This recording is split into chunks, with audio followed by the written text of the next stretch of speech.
47 seconds. 47 seconds that would reshape NYC politics forever. When Zohran Mamdani stepped to the microphone at 2:47 p.m. on that crisp October afternoon, no one could have predicted that decisions made in the dead of night would determine the city's fate by morning.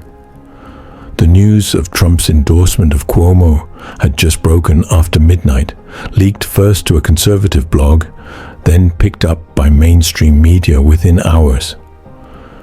But what was about to come from Mamdani's lips would be even more explosive. As the microphone went live, NYC's future hung in the balance. What did he say in those 47 seconds that shook the entire establishment to its core? The press conference had been hastily organized in the basement of a Queens community center. No fancy backdrops, no professional lighting, just folding chairs, fluorescent bulbs, and the raw energy of democracy in action.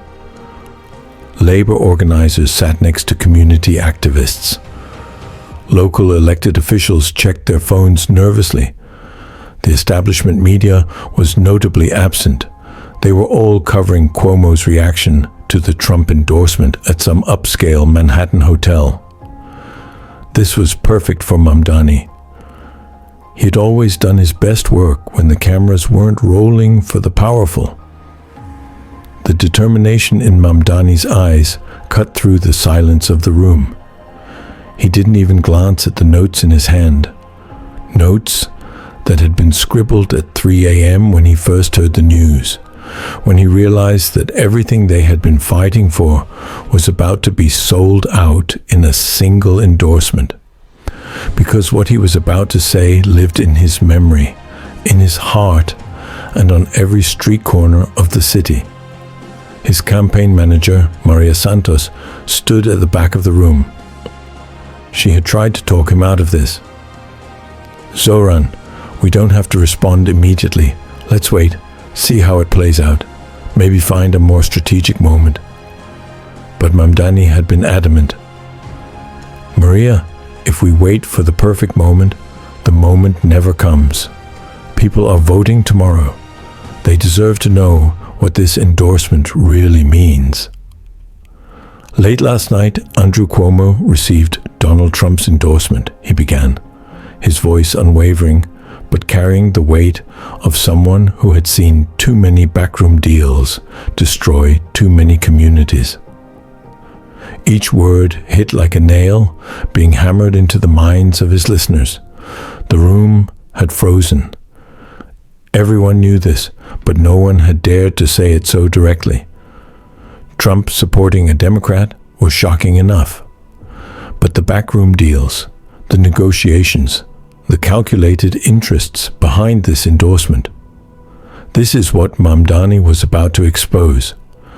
Behind the scenes, the story was even more sinister than most people realized. 3 weeks earlier, a source in the real estate industry had reached out to Mamdani's campaign. The source, who insisted on anonymity, had provided documents showing a series of meetings between Trump's business associates and Cuomo's policy advisors. The topic? Zoning changes in Queens that would benefit Trump properties while displacing hundreds of working families. The endorsement wasn't political, it was business. The first 15 seconds had passed.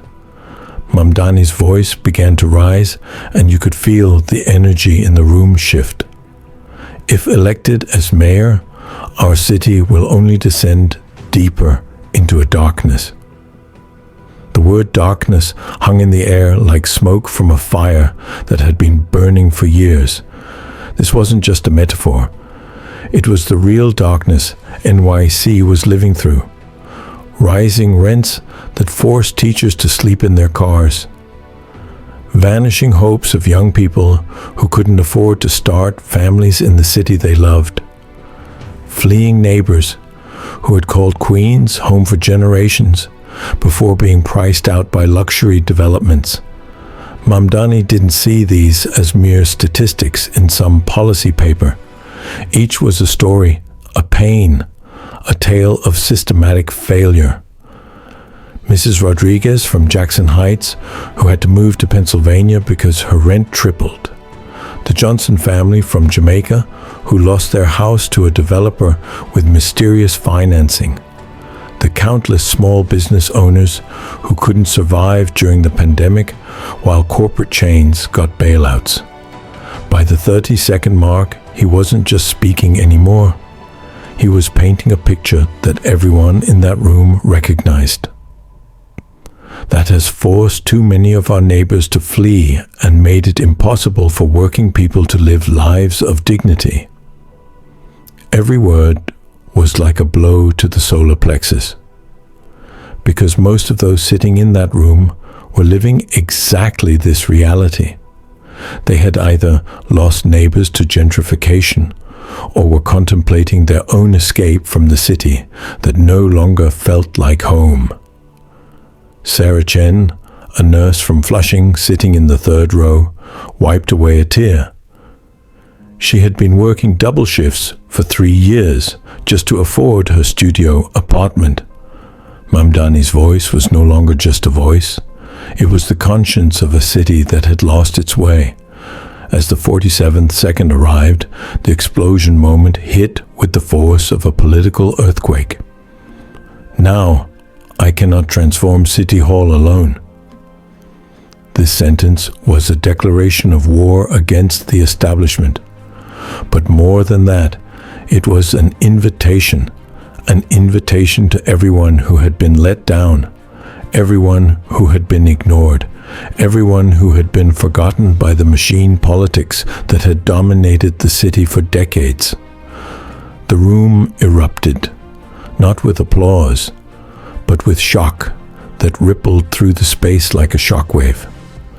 Because in those 47 seconds, Mamdani had torn down the facade that had been carefully constructed over months of backroom negotiations and million-dollar campaign contributions.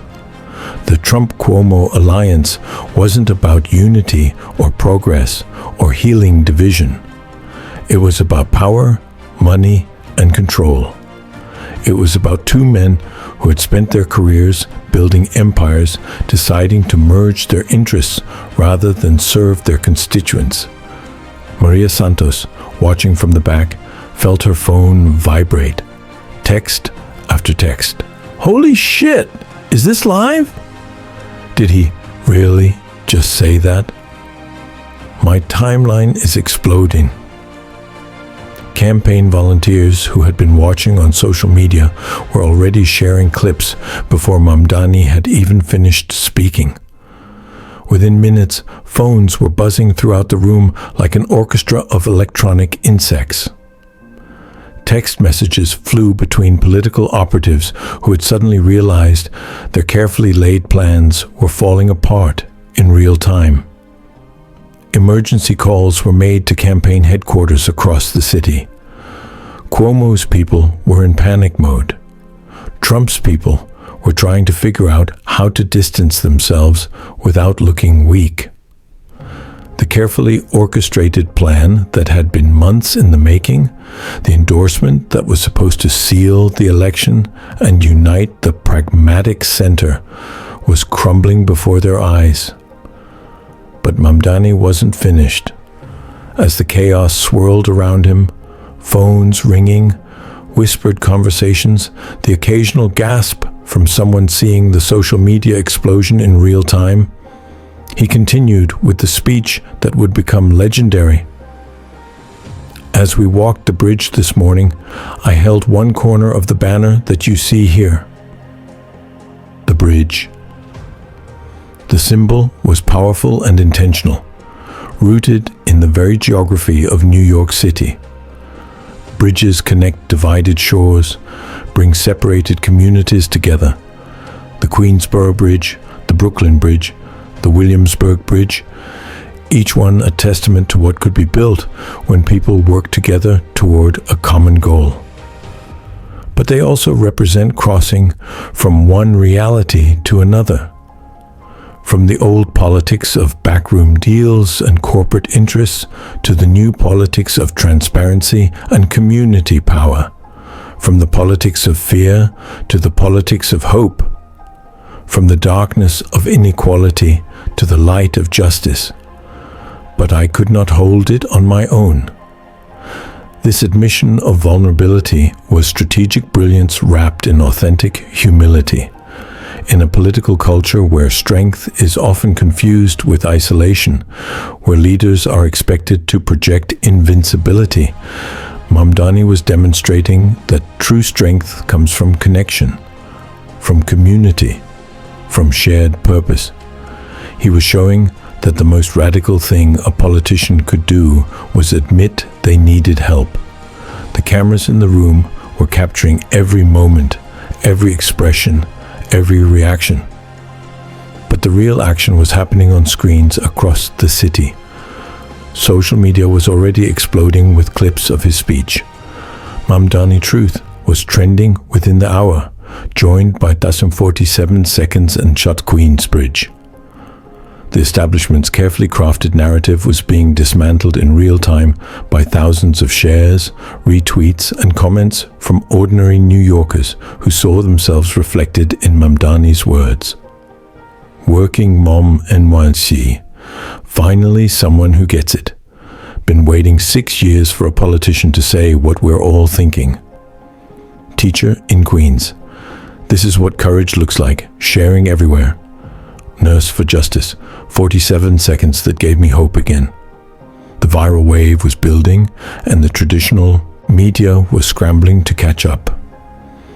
I needed my partners in labor. I needed my partners in elected office. I needed my partners in everyday New Yorkers who are sick of being let down by those that they elect.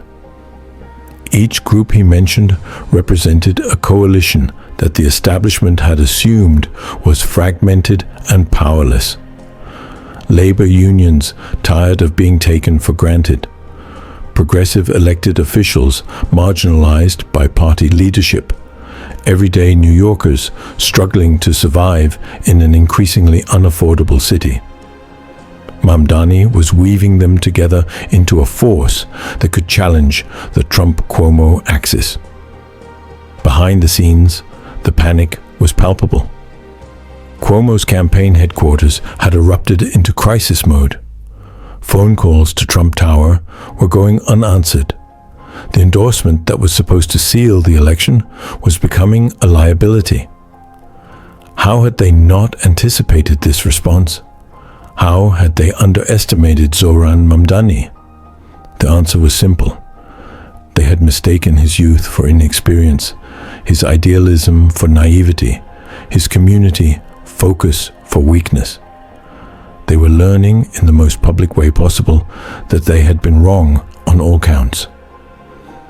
And I needed them to help me carry this banner and to help me carry this light. Light versus darkness. The metaphor that would define the remaining weeks of the campaign. It wasn't subtle, but it was effective. In a city that felt like it was losing its soul, Mamdani was offering hope. Not the hollow hope of campaign slogans, but the tangible hope that comes from organized people power. As his speech continued, the room's energy shifted. What had started as shock was transforming into something else. Among the labor representatives, heads were nodding. Among the community activists, phones were coming out, not to text frantically like the political operatives, but to record and share this moment. Election day looms, my friends. More than 735,000 New Yorkers have already voted, and countless more will decide tomorrow what kind of leadership they want to define the next 4 years. The numbers were specific, powerful. 735,000 people had already made their choice before this moment. But how many of those votes were cast based on the assumption that their options were limited? How many voted for the lesser evil rather than the greater good? Mamdani was suggesting that there was still time to change the equation. The final part of his speech would become the most quoted, the most shared, the most remembered. Every voter will consider something different, but ultimately, the question before us is very simple: morning versus night. The simplicity was deceptive. This wasn't just about electoral politics. It was about the kind of city, the kind of community, the kind of future New Yorkers wanted to build together. Do we want it to be morning again in New York? Do we feel the warmth of the sun on our skin and the possibility inherent and innate to every new day? For a moment, even the most cynical political operators in the room could feel it. The possibility, the hope, the chance that politics could be about more than power and profit. Or do we want to shiver in the night, cast by a politics of fear and self-enrichment? The contrast was stark, unavoidable. The Trump-Cuomo alliance represented exactly this: a politics of fear and self-enrichment. Two men from different parties united not by principle, but by their mutual interest in maintaining a system that served them while failing everyone else. As Mamdani reached his conclusion, the room was completely silent, except for the soft clicking of phone cameras. Our time has come, New York. Our time is now. Thank you very much. He stepped back from the microphone, but the impact of his words continued to reverberate through the room, through the city, through the political establishment that suddenly realized they had underestimated this young legislator from Queens. The silence lasted exactly 7 seconds. Then someone in the back started clapping. Then the entire room erupted in sustained applause that lasted over 3 minutes. Within hours, the speech would be viewed millions of times online. Campaign volunteers who had never heard of Zohran Mamdani were signing up by the hundreds. Donations poured in from across the country, $5 and $10 contributions from teachers and nurses who saw in Mamdani's words their own hopes for a better future. But more importantly, something had shifted in the consciousness of the city itself. By 6 p.m., 3 major unions had withdrawn their endorsements of Cuomo.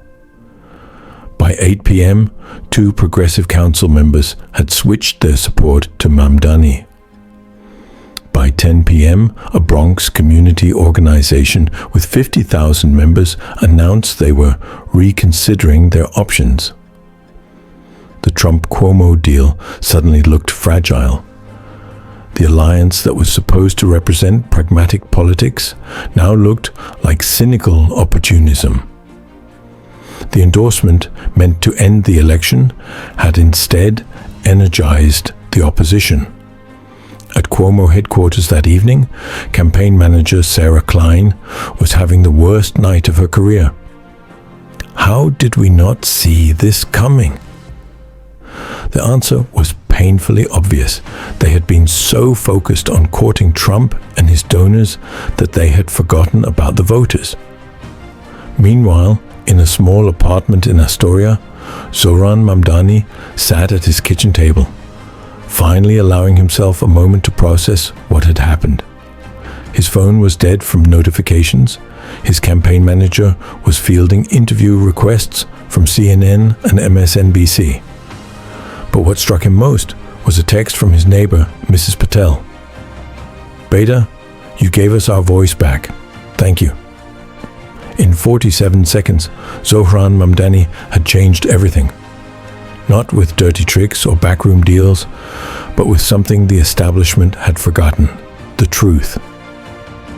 The eruption that followed would reshape NYC politics for years to come, because sometimes all it takes is one person willing to stand up and say what everyone else is thinking. And sometimes when that person has a microphone and the courage to use it, 47 seconds is enough to change the world.